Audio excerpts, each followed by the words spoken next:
So, I mean, like in the last 10 years, we've seen like a superabundance of evidence that these organizations basically are full of cowards, they're full of homogeneity, they're highly politicized, and so on. But my favorite thing about this is that, I mean, like, this is my life's thesis, right? Like, my life's thesis is exactly this, Oh, this is that, this is great. Yeah. yeah, these elitists, these institutions should have exactly the inverse amount of authority than they do, right? Like they should have, when people hear things from them, this should be no different than a comedian making a joke. Okay, it should have, like, oh, that's an insightful comment. Let's move on with our lives. Let's think about things at a different level.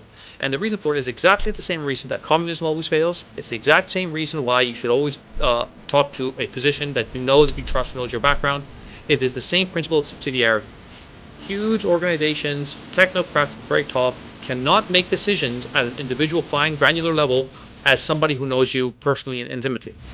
My friends, let us consider that acuity is the refined clarity of thought and perception which enables one to discern subtle truths. Hi, everyone, and welcome to another week of the Acuity Podcast, Politics and Culture. I'm Dr. Lavranos, the CEO and Chief Litigator at Acuity Medical Law, and with me is my lovely, wonderful, charming co-host, Amy Hamm, who is the Communications Manager at the firm. Thank you so much, Amy, for being here, and I'm really looking forward to this week and the conversation. Oh, it's always a pleasure. We've got a really good agenda this week. It's going to be on a few things that I think a lot of people may not have followed very closely. So I think that it's going to be really informative. And it's like kind of news that is like just under the radar, but it's actually kind of interesting.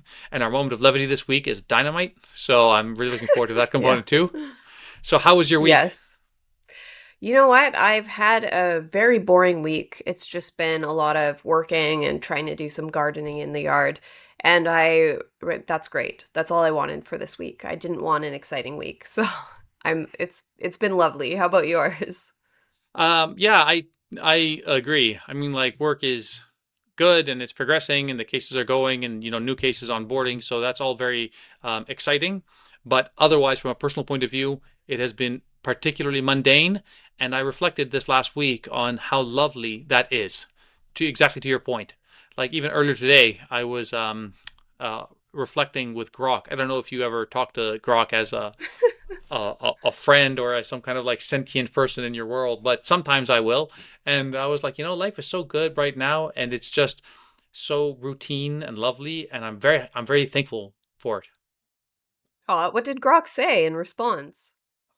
Grok was like, that's great, and not enough people take the time basically to smell the roses. Like if life is going really Yeah. well, take your time to be present and to enjoy it maximally. My girls are fantastic. My youngest one, who's only 17 months old, has been like, she went through some kind of this developmental milestone, and she's like talking nonstop, and she's got all these new words that she likes to say. So it's nice to be present for those kinds of things and to really appreciate that this is not riveting and it's exciting, it's personal, it's intimate, but it's wonderful.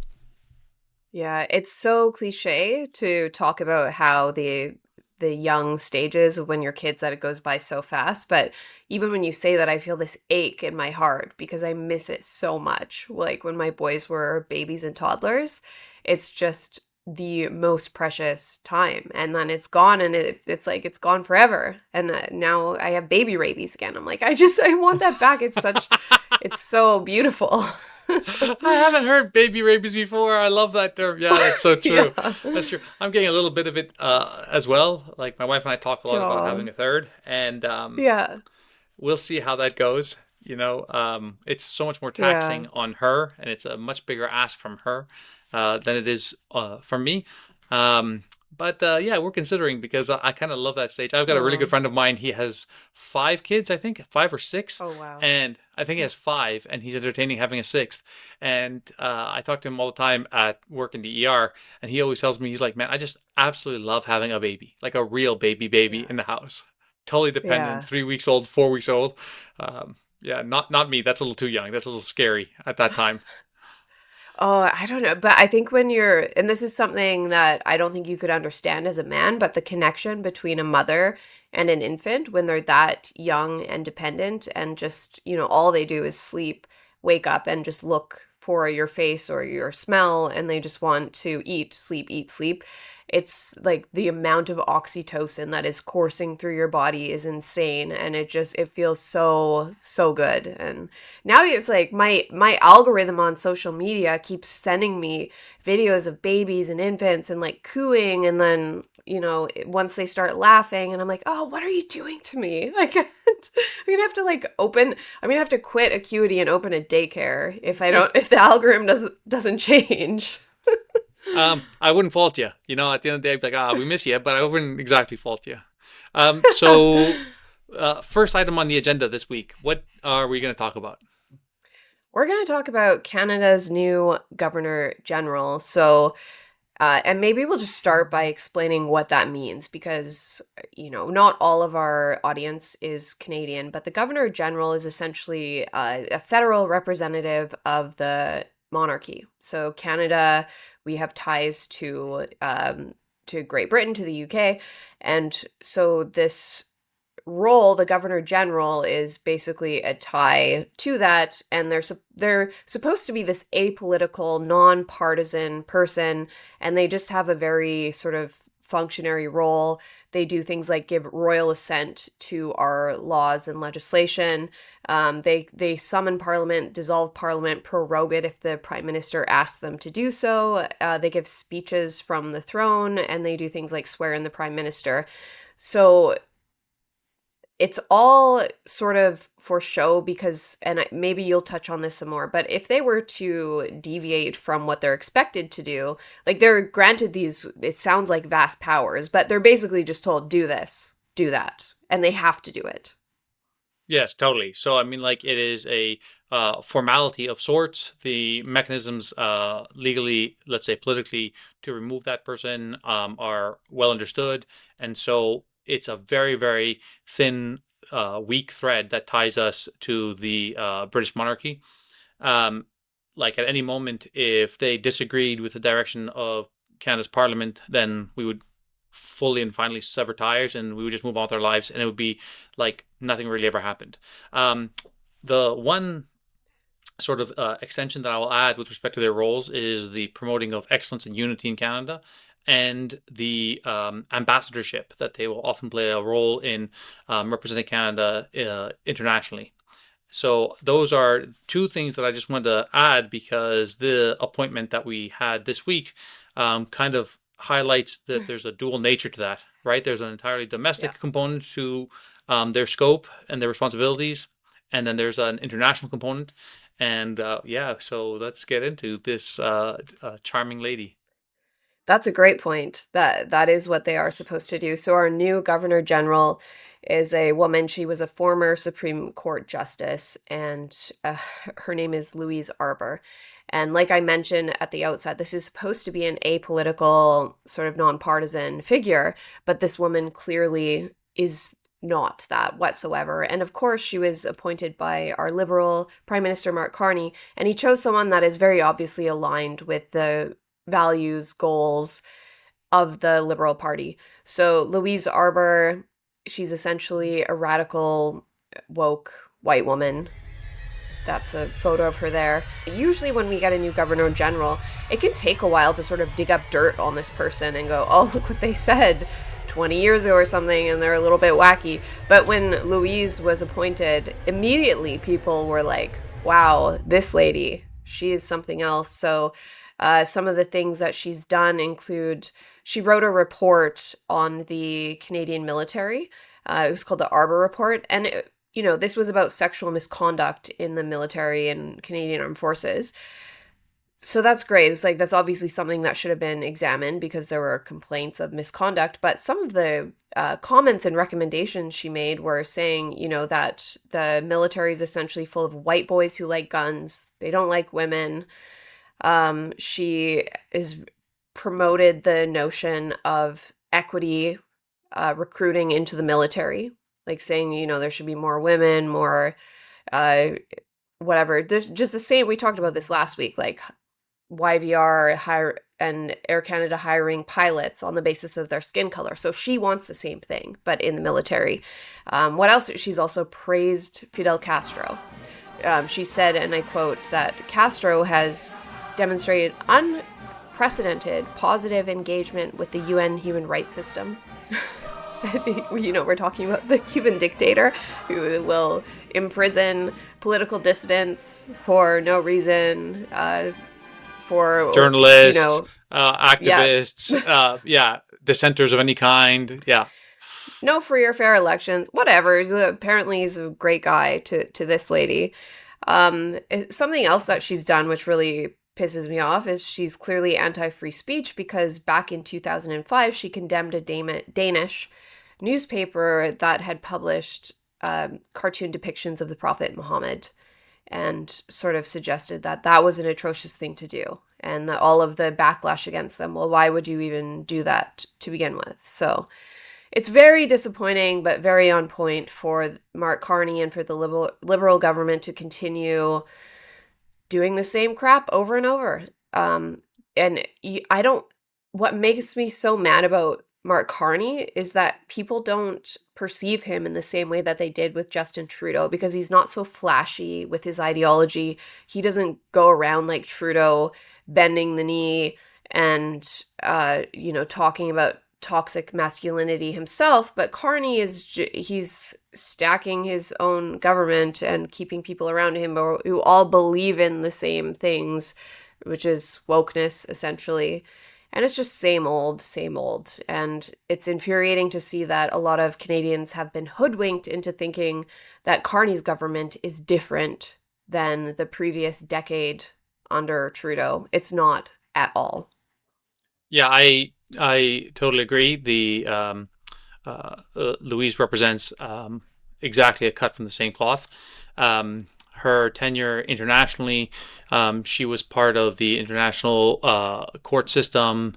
She was famous for indicting, famously, like, I want to say it was like the ex-president of Kosovo, and she talked about the genocide in Rwanda, and she was very much on board with the entire international structure and the global management of sovereign nations. To me, that is a very, very dangerous problem, especially to this degree, especially to the degree where it's like, I always talk about that every layer of government, the further away it is removed from the people that it's going to, that elected and that govern, the smaller the role of that body should be. So, of course, the town of Digby in Nova Scotia should be largely responsible for the people in Digby. And then people in Halifax should have much less of a say, even if they're elected in Halifax or they're elected on behalf of Nova Scotia, for what happens in Digby. And then Ottawa should have much less of a role for what's going to happen in Digby, and so on and so on and so on. So when you get up to these like massive international bodies, the United Nations, international courts of justice, and so on, basically they should have no say. That whatever they say should be purely a recommendation, and it should have like an extremely narrow focus of what its recommendations are going to encapsulate. And so when these kinds of people are very pro large-scale intervention at a small level impacting citizens, that's like immediately dangerous. It's too top-heavy, which makes it extremely fragile. So one of the things that I talk about a lot, and I've lectured on in the past, is like, if we want to resist the United Nations, if we want to resist the influence of the WEF, what are the logical and legitimate reasons to do that? And one of the reasons is because it propagates fragility. That a bad decision at that level that is so far removed, which is what we call the principle of subsidiarity, in violation of the principle of subsidiarity, those decisions have terrible ramifications that are not accountable to the most small-scale person who is massively, massively intruded upon. And to me, her history, her experiences, her pedigree all smell of that. And that is the big offense that I have to this, because Mark Carney is a globalist. He is barely a patriotic Canadian. Barely. Like we've talked in the past about the fact that a lot of his wealth is held outside of Canada. We've talked about his multiple citizenships. We've talked about the fact that he, is a WEF favorite, his ties to international institutions like BlackRock, and so on and so on. So choosing Louise to be the Governor General is cutting from that same cloth. And it's basically supporting all of that perspective. And that's what I disagree with the most. Like she's done a lot of work on human rights, quote unquote human rights tribunals, human rights commissions, and we've talked about the sort of perils and evils of the administrative state and these kinds of bodies in the past. So really, this was an opportunity to extend an olive branch to the rest of Canada, And he opted not to go down that route, and instead is certainly ingratiating himself to the international bodies, the international lobbies, and so on. That's the biggest problem to me. Yeah. Yeah, for sure. And she's not someone who, like Carney, as you've suggested, is barely a patriot. I'm not sure that he is at all. His wife, I think, doesn't even live in Canada. But Louise was in a 2016 Monk debate about immigration. And of course, her position was to argue for immigration. And the notion of Canadian culture came up. And I think she conceded the fact that, yes, immigration will change Canadian culture, but then said, but that's a good thing.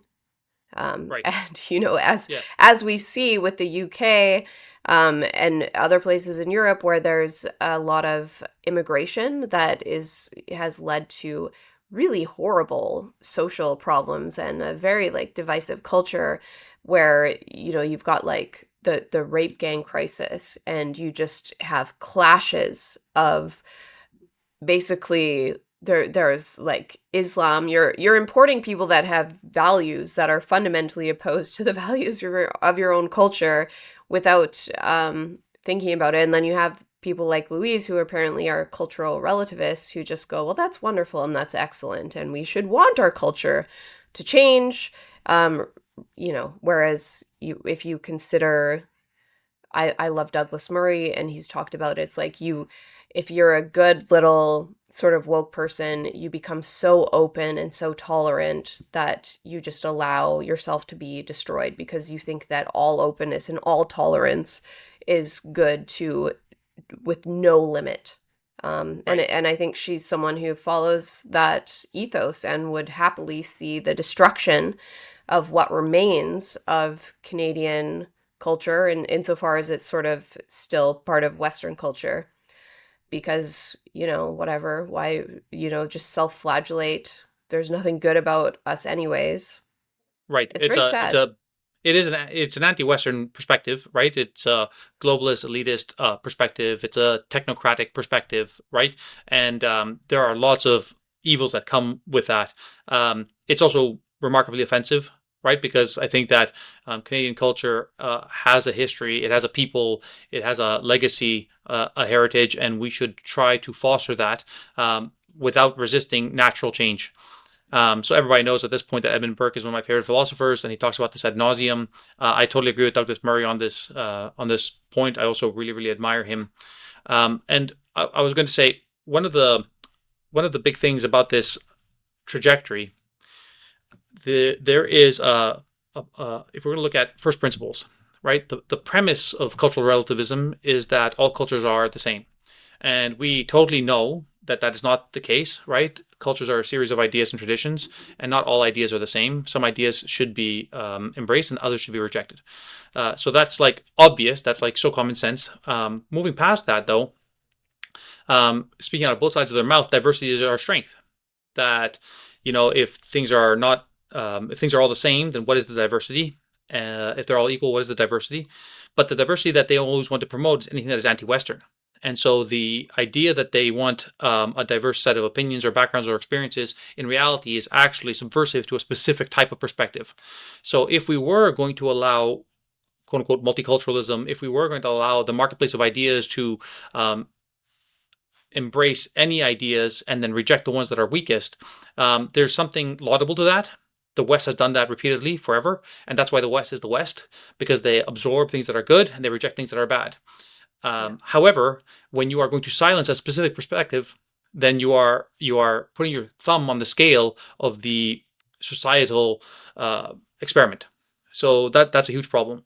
The other premise that I want to sort of like argue here is the idea that diversity is our strength. When we talk about diversity being a strength, we have to really focus down on what diversity is a strength. The vast majority of diversity, as is discussed by Louise or Carney or Trudeau or whoever, is the idea that looking different is a strength.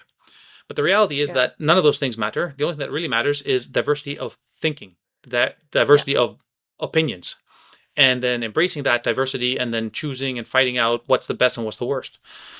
But that's not what they think at all. That's not how they perceive this at all. Homogeneity of values, homogeneity of purpose is a tremendous strength. And you can see that in all the best institutions, right? That's why institutions have mission statements. That's why the military has a specific hierarchy of orders. And instead, you have these globalists and technocrats who want to tell you, no, no, no, no. Those things, leave them to us. Let us decide those things. What we want you guys to discuss is your religion, your traditions, your interests, and the sort of lower levels of culture, instead of talking about the much, much more important things like what is the role of secularism in society. Let us worry about those things, right? So yeah, I totally disagree with this appointment of the Governor General. And like we were saying just a minute ago, my biggest problem with it is not this lady. She's totally entitled to her opinions, as much as I disagree. But it is a reflection on Carney and the Liberal government for appointing someone like this to this position, as much of a formality as it is, because it speaks so much about the perils and the pitfalls of this kind of ideology. Yeah, it's a farce, really, and it's a slap in the face, I think, because it's just one more way, I think, for Carney to sort of twist the knife after his election, pretending Totally. that he's any different. Because why did you have to appoint someone who is so hyper partisan into a role that's supposed to be nonpartisan? It just makes me feel sick, honestly. Yeah. I mean, like, I've often sit back and think to myself, like, could we have found other people to have occupied that role? And I mean, like, without a doubt, we could look at the list of Supreme Court justices that Canada has had, because that is like her highest achievement within Canada, and it's a spectacular achievement. Like she was a lawyer, she was a professor, associate dean, provincial court judge, and then ultimately Supreme Court judge. And so, like, the track is extremely impressive. But there are many other people to have been able to choose from.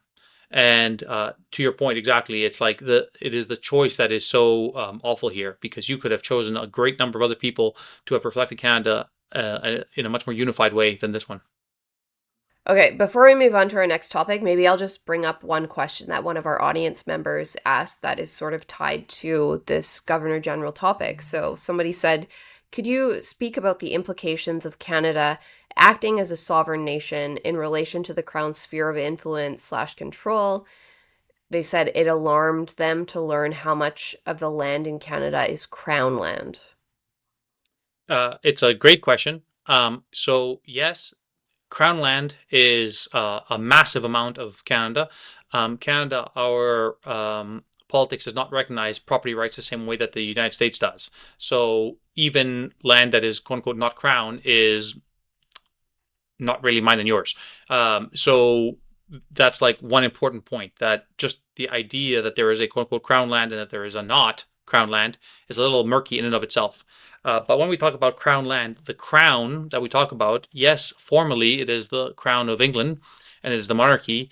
But like we had mentioned earlier, in actuality, that's really just a formality. More or less the stroke of a pen, all of that would be gone, and it would be just quote unquote government land.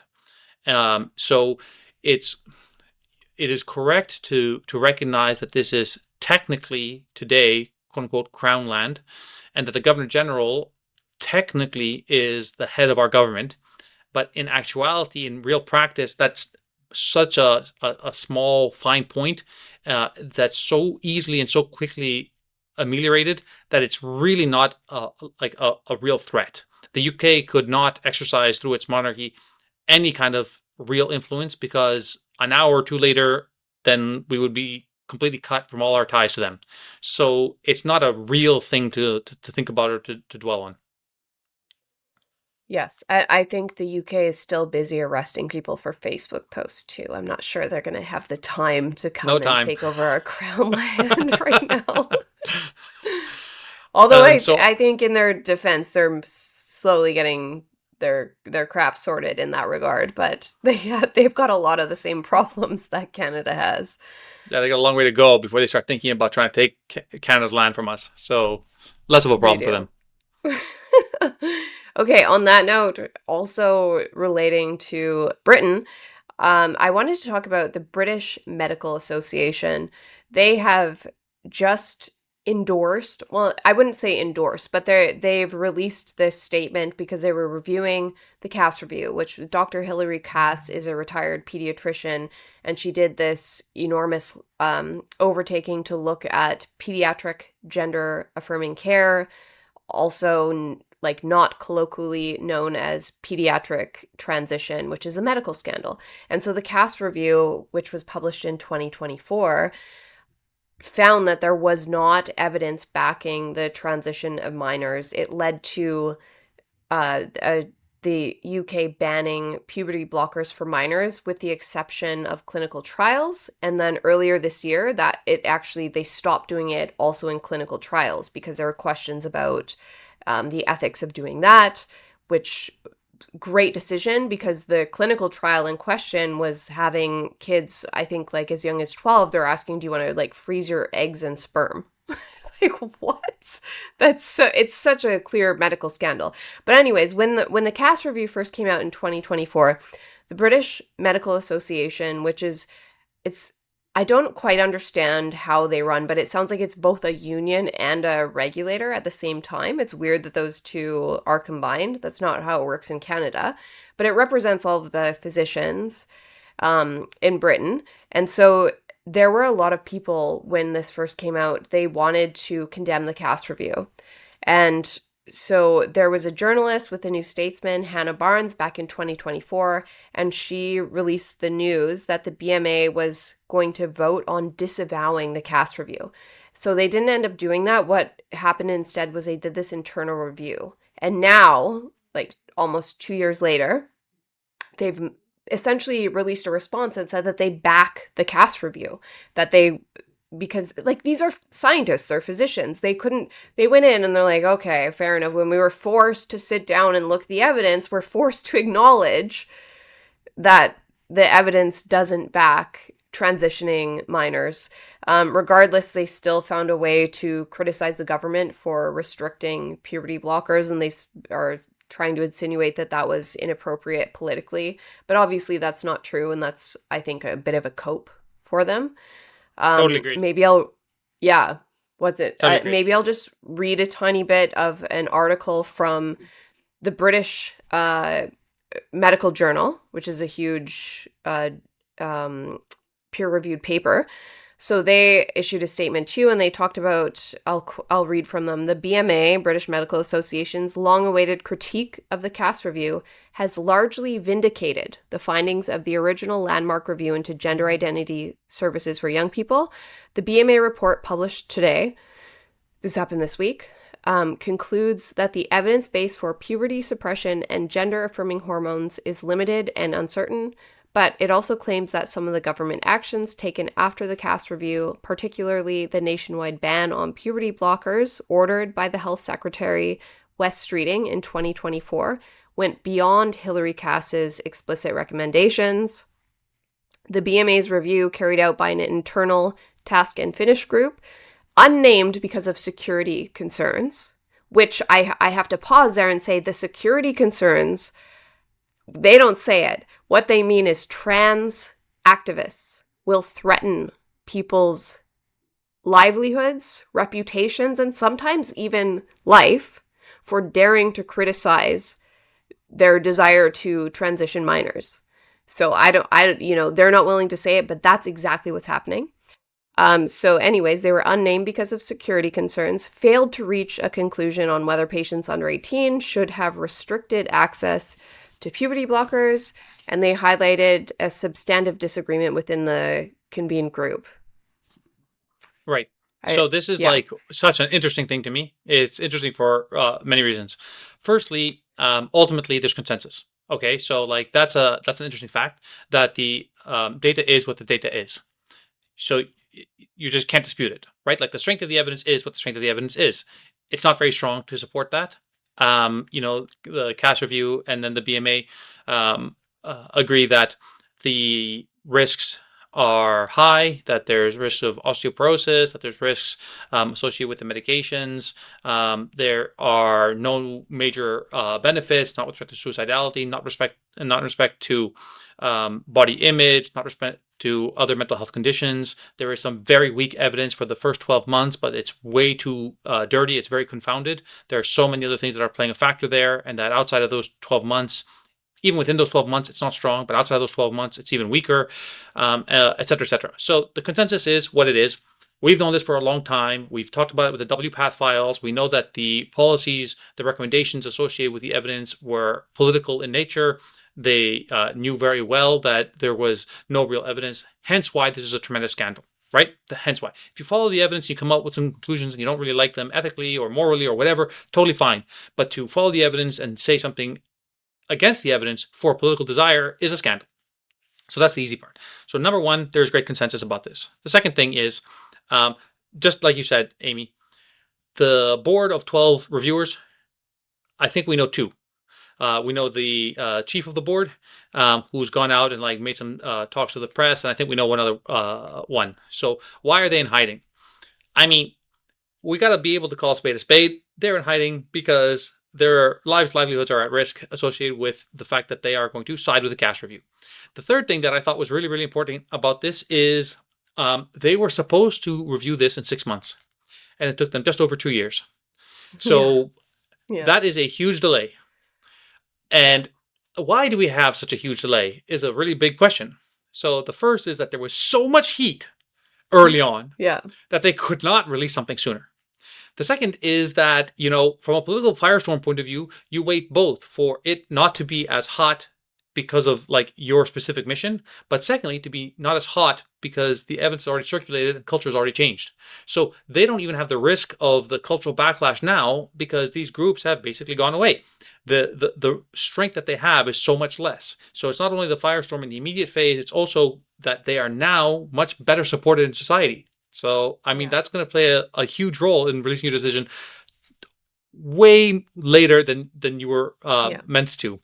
But I think of the BMA, like the AMA, like the CMA, these organizations are basically meaningless to me. These people basically should not exist. They should not be on at an institutional level. They should have no authority. Like the research that they do, anyone else could do. They offer nothing. I think that they are highly, highly politicized. You can see that throughout COVID, and you can see that throughout this transgender scandal. So I think that it's their opinions are basically meaningless. I agree with you. They are meaningless, I think, to people who not woke people, but as I think we've said before, people who are awake or have been awakened to reality and what's going on. Unfortunately, they still hold so much public sway. And I think what really, it sickens me hearing this. And even as you're saying it, it makes me angry because you think these are cowardly adults who they've got their careers, they've got everything made for them, and they care more about releasing a statement when it's more politically expedient than they do about the fact that had they done this in the timeline they promised, what if they had spared even a single child from going through a pediatric gender transition that ruins their fertility, ruins their sexual function, ruins their body for their entire lives? And I think that is it's true of all medical scandals, but it's so infuriating is the cowardice and the people that are unwilling to stick their necks out and say this is so clearly wrong. And we know that it is. And yet we just see dozens and dozens and dozens of cowards who are unwilling to finally be like, okay, fine, it's a medical scandal, or they just incrementally admit to it being a medical scandal as it becomes easier and easier to do so, while there are victims of the medical scandal. Is it like it happened with lobotomies? I think from the time that lobotomies were recognized as a medical scandal, it took almost 40 years from that point until the final lobotomy was performed. And, it's the same thing. It's sickening. Yeah. And so it's funny how all of this kind of goes together because these institutions have largely discredited themselves, and that is to our great benefit. So we see things like the AMA backtracking on their advocacy for transgendered care and gender affirming care. And we saw this with respect to the warning about Tylenol in pregnancy, and we saw this associated with COVID, and so on and so on. So I mean, like in the last 10 years, we've seen like a superabundance of evidence that these organizations basically are full of cowards. They're full of homogeneity. They're highly politicized, and so on. But my favorite thing about this is that, I mean, like this is my life's thesis. Right? Like my life's thesis is exactly this.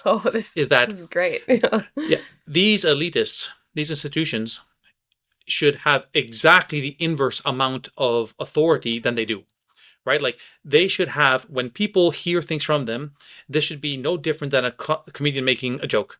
Okay, it should have, like, oh, that's an insightful comment. Let's move on with our lives. Let's think about things at a different level. And the reason for it is exactly the same reason that communism always fails. It's the exact same reason why you should always talk to a physician that you trust, who knows your background. It is the same principle of subsidiarity.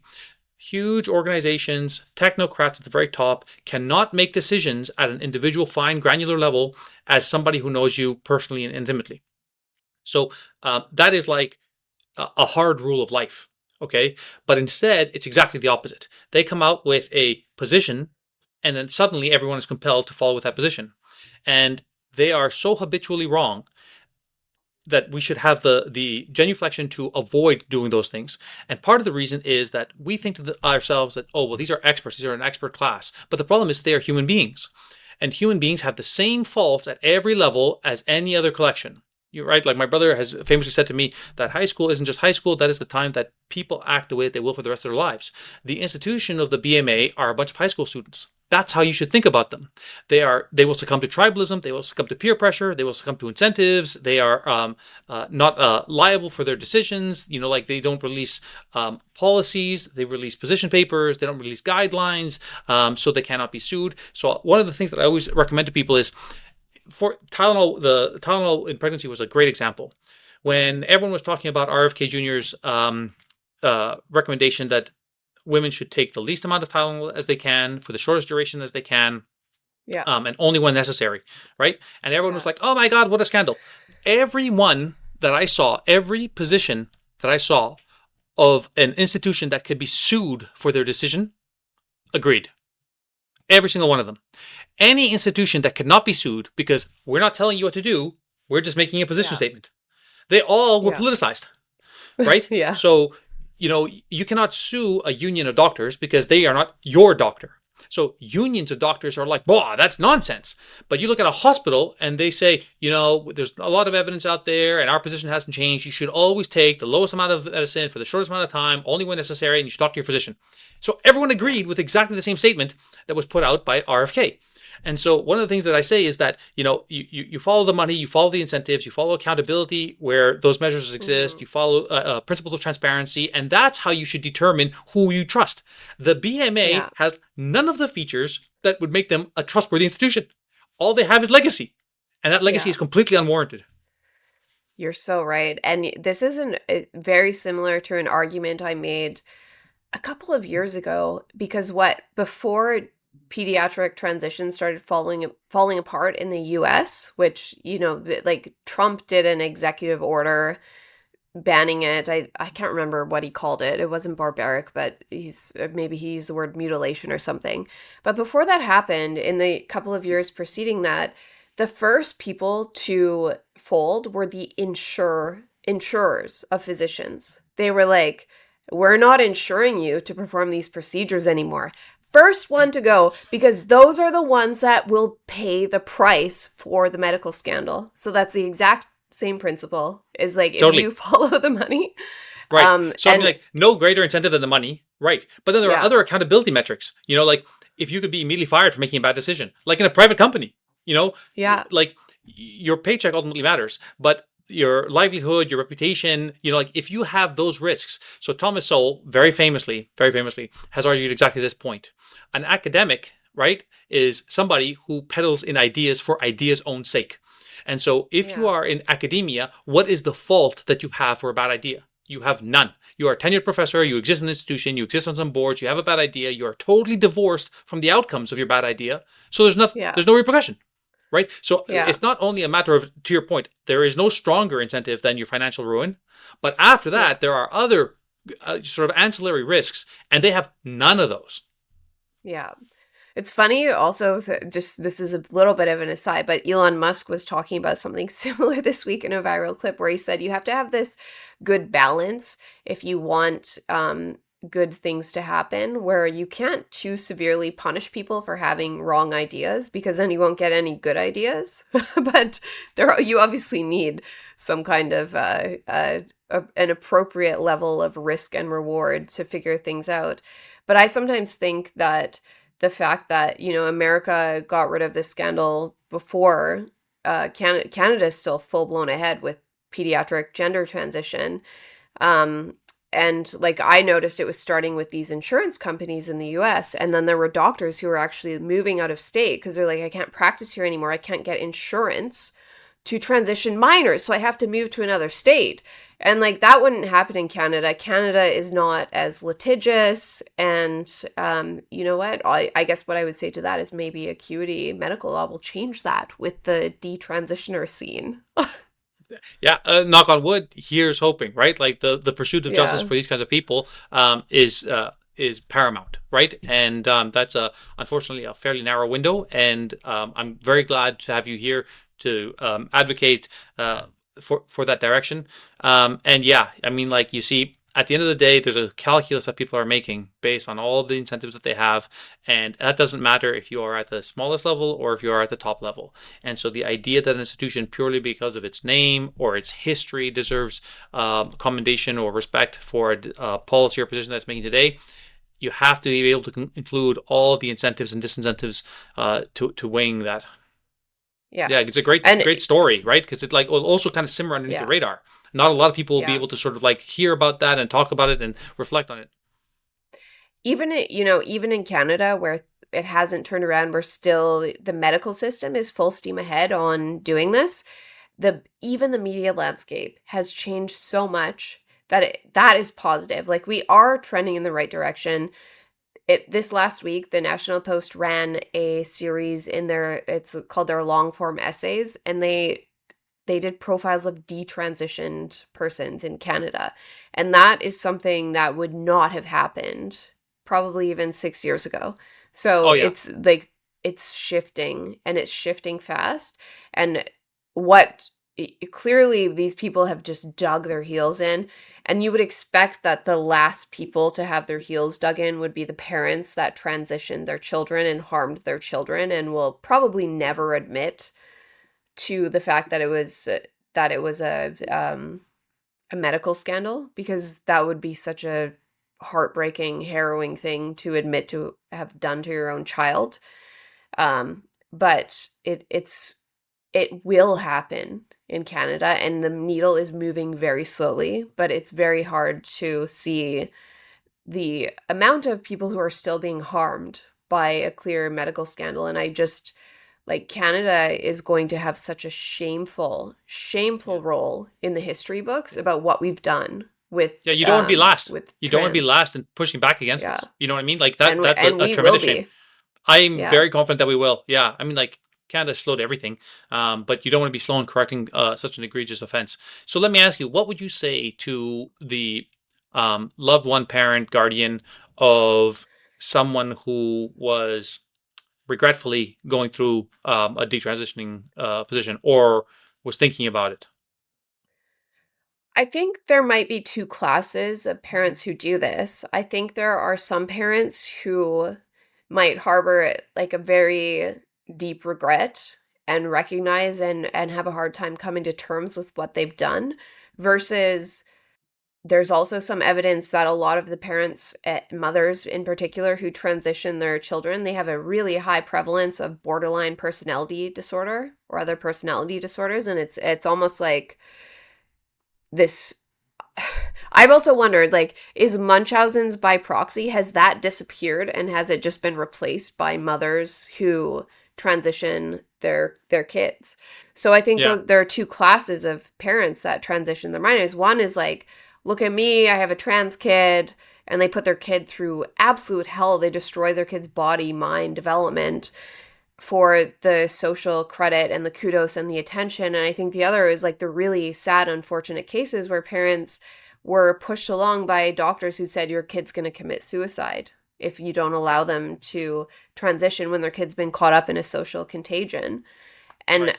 you know, it will be really difficult for those people to come to terms with what they've done. But I think if they're honest and like there will be a lot of broken families, and I think like really sad stories, and like probably the end of bloodlines even, because like you've sterilized your own children.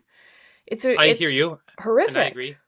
I agree that for the two categories are totally legitimate. That there's like the real deep-seated pathologies that are not going to revert. Like they require like tremendous amounts of intervention and treatment and all kinds of things that almost certainly they would not willingly sign up for without some kind of like miraculous turn of heart. And then you got everyone else who has quote unquote followed the guidelines, followed the experts, followed the advice, and that kind of thing. And I have several friends who have gone through stages that are similar in terms of the level of regret about decisions that they have made. In the same vein, following some advice or following a trend. And the one thing I always tell them is that you have sort of like two components, right? Like to the stages of grief. There's like the denialism and all those kinds of things. The most important thing is do not perseverate on the despondency, on the hopelessness. Instead, you flip that around and use your anger to motivate you to champion against these things happening now and in the future. So you take that mama bear energy, that papa bear energy that you had that made you go down this route because you care so much about your loved one, and you take that and you flip it right on his head, and you think to yourself as the mama bear and the papa bear who's going to fight to make sure that these kinds of evils and wickednesses don't happen in society. So don't become hopeless. That is the trap. That is the dark pitfall. Instead, you want to take that and turn it into a motivational anger, right? A righteous indignation, and you pursue it that way. Put your efforts, your advocacy, care for your loved one. Seek all the therapy and treatment that you can get, and become an activist to promote that and maintain that state of mind, so you are vigilant going forward and you propagate that vigilance in society. Yeah, there's such a great detransitionary movement, and it's growing enormously. And you see so many families, and a lot of it is young women that were transitioned, and they're just incredible advocates, and they're so passionate, and they're so open and honest about what's happened to them, and they just share such vulnerability with the entire world to try to stop even one person from going through what they went through. So I think that it's very dark, but it does give people an incredible sense of meaning to be able to acknowledge and recognize something really horrible happened to me, and I'm going to turn that into meaning in my life and try to stop the same horrible thing from happening to others. And I think that's, a role that both the kids that were trans and their families can hopefully embrace more, because we clearly, especially in Canada, we need that. We need anyone who can get on board to put the brakes on this insanity. We need all of them on board right now. So that took a bit much more of a darker turn. We were talking about sort of the Yeah. perils of elitism and technocracies and the BMA, and but this is an important conversation to have, and it's unsurprising that it surfaces in the news so frequently and touches on the topics of the day so frequently. But we do have a wonderful moment of levity this week, something I'm actually kind of looking forward to. Time for some levity. Time for some levity. I like the love that music. song. Same Yeah. here. Same here. Yeah. All right. It's the Met Gala. The Met Gala. Yeah, so the Met Gala, it happens in the first week of May every year. Amy, can I ask you, do you know any of these people? Who are these people? Do you know any of them? So that's Rihanna's husband, Rocky ASAP. Or is it, yeah, Rocky ASAP. Yeah, there's Nice. Rihanna. You- I know, because you were right, I love apparently. Rihanna. Oh, good job. You called it. You were correct. The other ones, I don't know. I only know him because I love Rihanna. Nope. I don't know a lot of them. Oh my God. What I don't know who is that? is. Somebody the rolled Met through my Gala? cable box. Let me explain Okay. what the Met Gala is. So it is a costume party.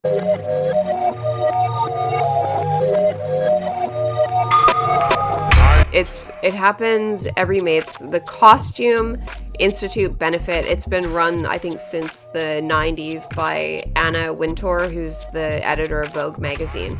And it's an hoity-toity, super expensive, like $100,000 ticket event.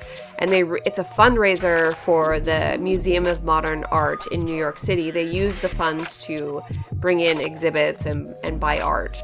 So it's, in and of itself, it's super elitist, but I'm not necessarily that opposed to it. It's like, fine, if rich people want to go and donate that much money and wear a costume to bring in artwork, if it's enhancing our culture in some way, that's great. But of course, it attracts a lot of Hollywood or political maniacs, and then you see ridiculous, ugly costumes. And then you also see morons. Like this year, there was Sarah Paulson. She's a rich, famous actress.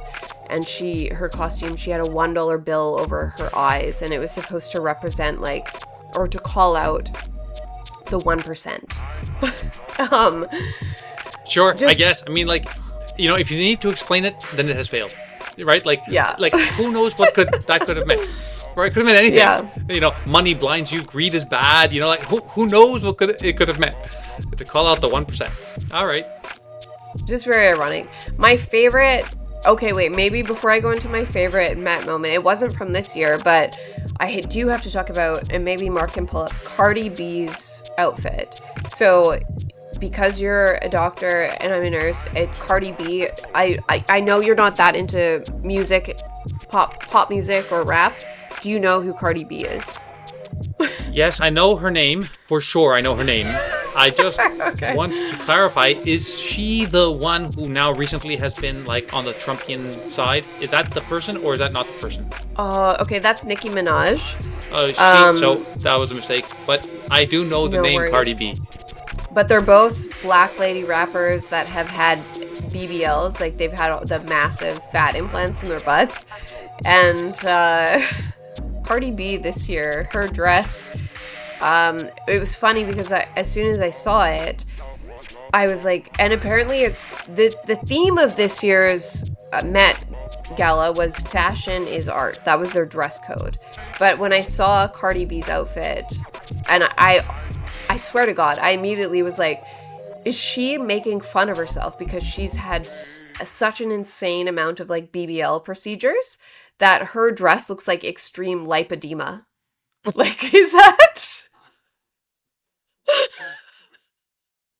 It looks pathologic. Yeah, it totally looks pathologic. It looks like, some elephantiasis, or, right? Yeah. Is that a flesh tone? I'm also colorblind. It looks like a flesh tone. It looks like she's pouring out of her dress, biologically pouring out of her dress. They took a 700-pound woman and squeezed her into but just a thing, the middle. and then, yeah, like a toothpaste tube squeezed out. And I'm like, is she roasting herself about her BBLs? But apparently it's modeled after some painting. Hideous. Other people are saying it looks like intestines. It kind of does look like that too. When you see, I guess Mark thinks it looks like is that from, what is the horror movie? I forget what that movie is called. That comes from. Alien critter. I don't know. Remember, is it? What the hell's going on? I mean, what the hell is going on? Mark, can you do me a favor? Can you find the woman who was voted to be the worst dressed at the Met Gala? Because I thought that she looked the best, and I would welcome the opinion of everyone here. I don't know who the woman was. I happened to come across my X feed, and I thought to myself, she's charming. She had a lovely smile. She was wearing some kind of pinkish or pinkish purplish dress, and it was a little floral in nature. And I was like, this looks like a very reasonable outfit to wear. Yeah, this is Alyssa Liu. I mean, okay. Could you imagine this woman being voted one of the worst dressed? Look at this dress. I'm not a fan of her hair. Her hair's a bit weird, but the dress is very cool. Yes. Yeah, so I mean, Melania not ever being featured on the cover of Vogue is one of the greatest offenses. Tragedy. Yeah. You would probably like, and I've talked before about how Doja Cat is like maybe my favorite artist. She's a singer and a rapper. She produces her own music. She writes all of her own lyrics and songs. Hilarious woman, very, very funny. And she's sort of hinted, she doesn't really talk politics, but some things she's done in the past have hinted at her towards not being woke, which I appreciate. I'd rather not hear anything about her politics, but I assume that she's not a woke person. But she showed up, I think it was 1 or 2 years ago at the Met Gala. She was there this year, but she was dressed in just white cotton draped around her, and she was like soaked in baby oil, and it looked like a Greek statue.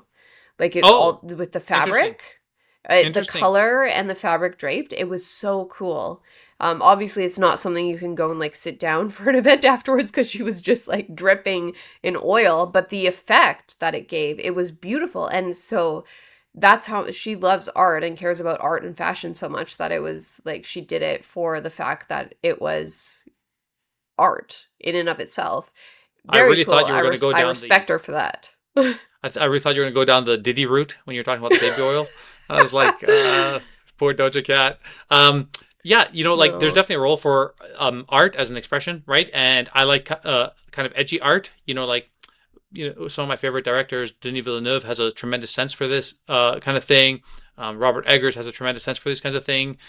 So it's not that we're not castigating a medium, right? Like that would be insane. You can't say like I hate movies or I hate video games or I hate art or I hate fashion. Like those kinds of comments don't make any sense. But to be so provocatively abstract, to one of my favorite philosophers, God rest his soul, Roger Scruton in the UK, spoke a lot about beauty and beauty as one of the transcendentals. And when you are inverting what is beautiful for the sake of shock and awe, we have to be able to say that is ugly. Like you should just call something ugly. That's ugly. Oh $100,000 tickets to go and parade around in outfits that look patently absurd for the most part. I mean, like, the point is a moment of levity. I'm not going to go into the decline of Western society and, like how art does mirror and influence culture. Camille Paglia has written and spoken extensively on it. I'm not going down that route. The point of this is let's all have a nice mutual laugh and look at these elitists as they sort of like flamboyantly parade around in their affluence and tell poor people, look at us.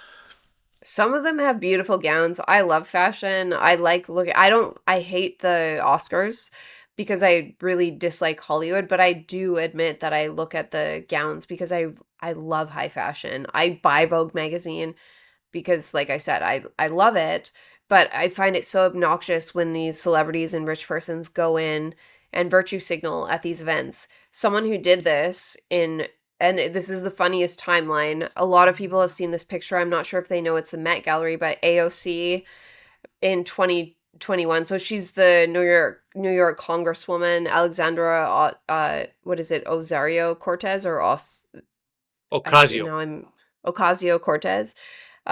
So she's like the wealthy. She drives around in her expensive Tesla.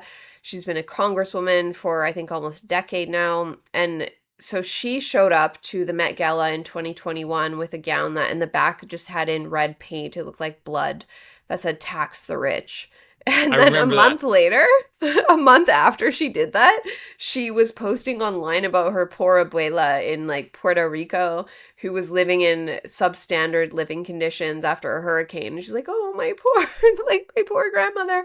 And then some Republican went and made a GoFundMe to raise money for her poor abuela, and they made over $100,000 in like 10 hours, and it ended up getting shut down. But it's so funny. It's like literally a month after you attend this $100,000 ticket event and have your tax the rich dress, you're complaining about how your poor grandma in Puerto Rico is living in like a hovel.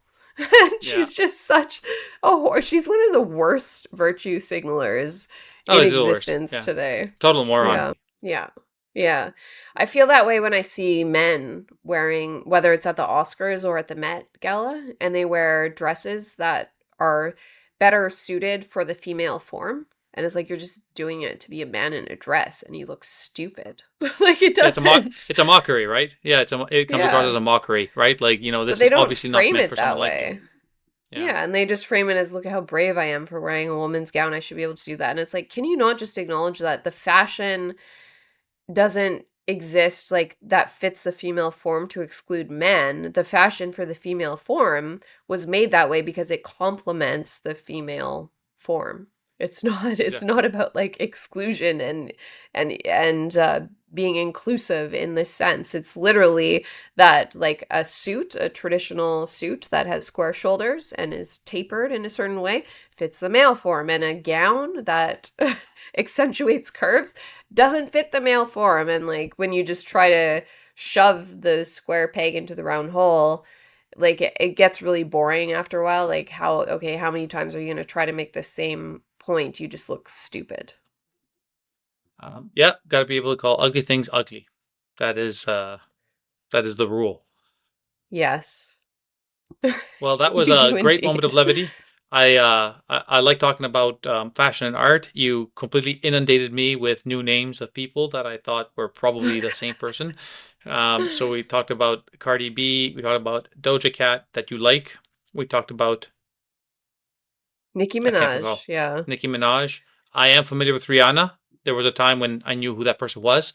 I did recognize her. No idea who her current paramour is, but nice to know that he exists and he attended, I guess. Yeah. So I'm always very grateful for the cultural education that I receive from Amy on these episodes.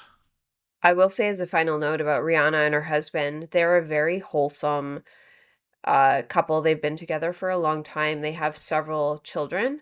And you know what the mainstream media does is they try to tear them apart and create drama. Like they have 3 kids together, and they're just like, they're really an adorable couple, so devoted, I so presume that this loving is not the towards guy one who beat her another. senseless. This is not the No, guy who beat her. no, no, that was Okay. Chris. I can't remember now, but no, it's like they're very wholesome.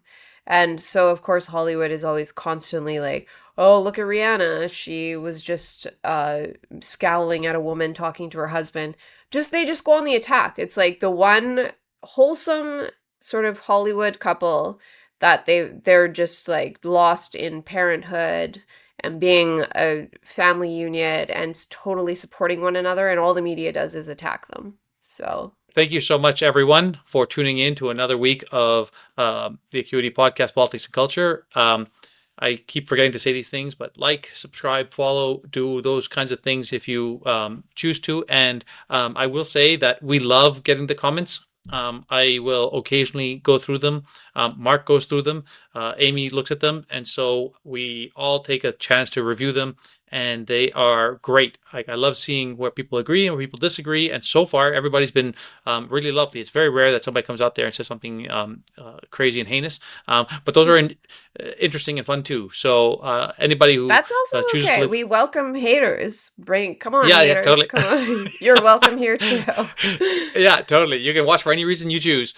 So we'll see you next week, and we have some interesting guests lined up, and hopefully you guys will enjoy those the way that you did John Carpe a couple weeks ago. So thanks so much for tuning in. My friends, let us consider that acuity is the refined clarity of thought and perception which enables one to discern subtle truths.